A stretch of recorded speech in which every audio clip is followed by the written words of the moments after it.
Well, lots of excitement these days in the NHL rumor mill. Not really a surprise. We're getting closer to the March 8 trade deadline, and a lot of teams are looking to shore up to either get themselves in the playoffs or prepare for a long playoff run. One of the teams that's in the mix right now is the New Jersey Devils. The Devils, of course, have been looking for help in goal for a while, and they seem to be getting closer. In fact, last week it looked like they might be done. They were involved with the Calgary Flames in a deal that would have brought them super goalie Jacob Markstrom. Markstrom, of course, has been one of the top tenders this year in the National Hockey League, so this would have been a big coup for the Devils. The Devils apparently, according to Elliot Friedman, had offered up Alexander Holtz and some other assets. I think probably Vitek Vanacek was in there to the Flames for Markstrom, but they wanted the Flames to take back some salary, and that's where it got hung up. Craig Conroy decided that was not going to happen, so the deal is on hold. In the meantime, of course, the Devils continue to look hard for goaltending. Could they be looking at Jussi Saros? As unlikely as it seems, it could be that Saros is available, and I'm sure that teams like the Devils and the Hurricanes and others are calling. Not sure exactly what the deals would look like, but it would be a major deal to pull Saros out of the Preds. Now, Barry Trotz may be thinking this is an opportunity to take advantage of a goaltending problem for a number of teams right now. And, of course, he's got an outstanding goaltender waiting in the wings. He's got Yaroslav Askarov, who's been starring in Milwaukee this year. He's had an outstanding season and looks like he's ready to take the next step. So he might be thinking this is an opportunity for him to bring in Askarov, see what he can do, and at the same time maximize a return on Jussi Saros. That would be a good move for Trotz and a great move for the Preds. Now, another goaltender that's being rumored with regards to the Devils in particular is Elvis Merzlikins. Merzlikins, of course, had requested a trade some time ago. We've talked about him numerous times. Nobody can really put a deal together yet because of the cap problems. He's got a $5.4 million deal. He's got it goes to 26-27. So I think that's the big holdup. We'll have to see if Jarmo Kekalainen is willing to take back some of that salary.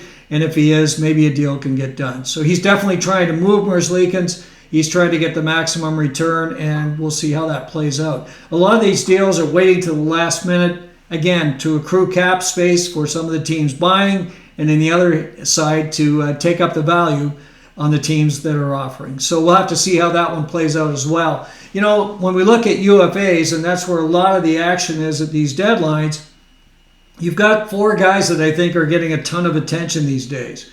So first of all, we look at Jake Guentzel. Guentzel, of course, is a real nugget out there. He's an outstanding player, has been a great player, big scorer for the Pens for some years, and certainly he and Sidney Crosby have been quite a tandem.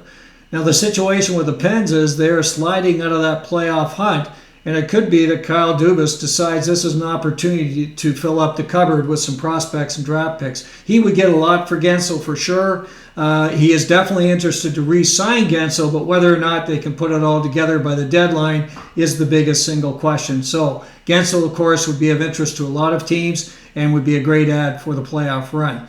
Now, other guys that are available, of course, we've talked about the duo of defensemen in Calgary. When you talk about the Flames, you've got to mention Noah Hanifin and Chris Tanev. Hanifin, I think, is likely to re-sign with the Flames. I don't think he's going to move on. He's very keen to stay with the Flames, and they're trying to put the deal together. And, of course, things have really started to turn for the Flames, so that could be a good omen in terms of the deal getting done. So we'll see how that plays out. But Chris Tanev, his partner, is definitely on the move. Tanev will go before the deadline for sure. There's several teams interested in him. The Devils are one of them, the Leafs, and of course Vancouver still very interested in Chris Tanev. But the big problem here is that Craig Conroy is looking for a first-round pick, and at this stage has been unable to get that done.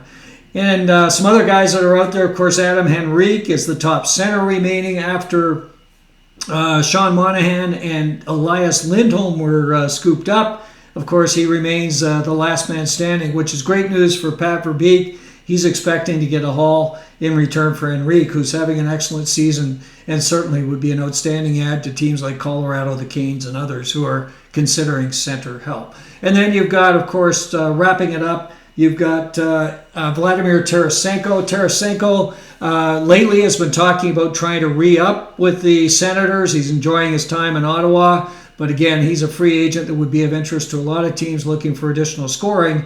And he's a guy that could make a real difference with his strong playoff acumen that he's shown in the past. So I think Tarasenko is likely to go. I think they'll probably get a second-round pick or something like that for Tarasenko. And looking at some of the other UFAs that might be available, a couple of goalies that might be of interest. Of course, Kaapo Kähkönen has been getting a lot of interest lately. He's playing extremely well for the Sharks. He's got a .931 save percentage his last 5 games and was phenomenal the other night in a 1-0 loss to the Jets. So I think he's definitely a guy that's going to be on the radar of a number of teams looking for goaltending help. $2.7 million deal. He's a UFA at the end of the year, so he's going to be moving for sure. And then Marc-Andre Fleury would be of interest, but I'm wondering now with the way the Wild are playing, they're pushing hard for a playoff spot.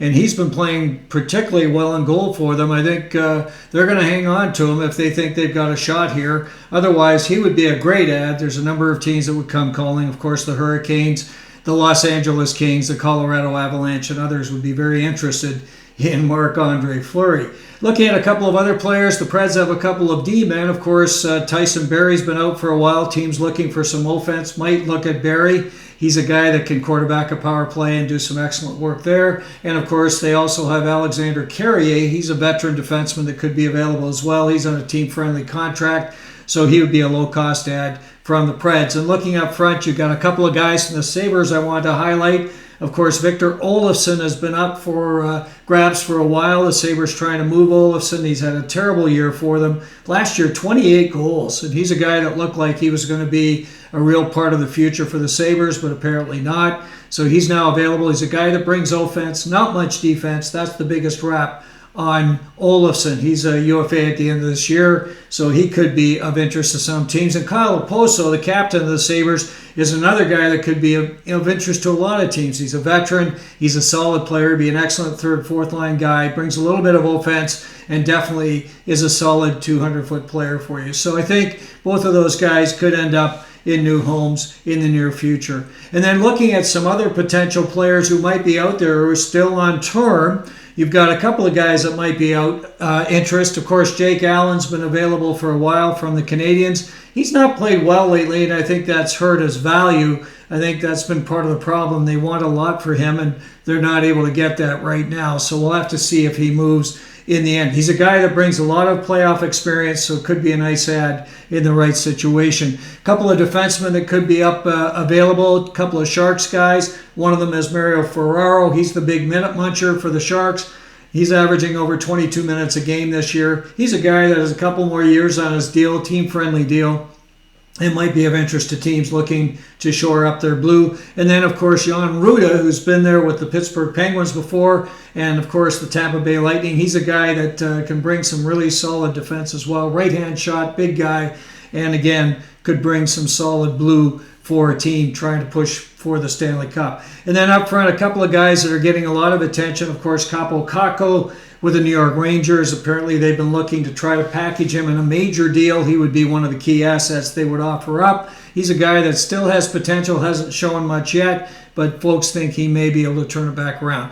And then another guy that I wanted to mention is Riley Smith, of course, with the Pens. Smith has not done that well with the Penguins this year. Lots of rumors he could head back to his friends in Vegas. So lots of potential moves coming up. We're going to keep you totally up to date. As always, thanks so much for joining, and we'll catch up with you real soon right here on stormTRacker.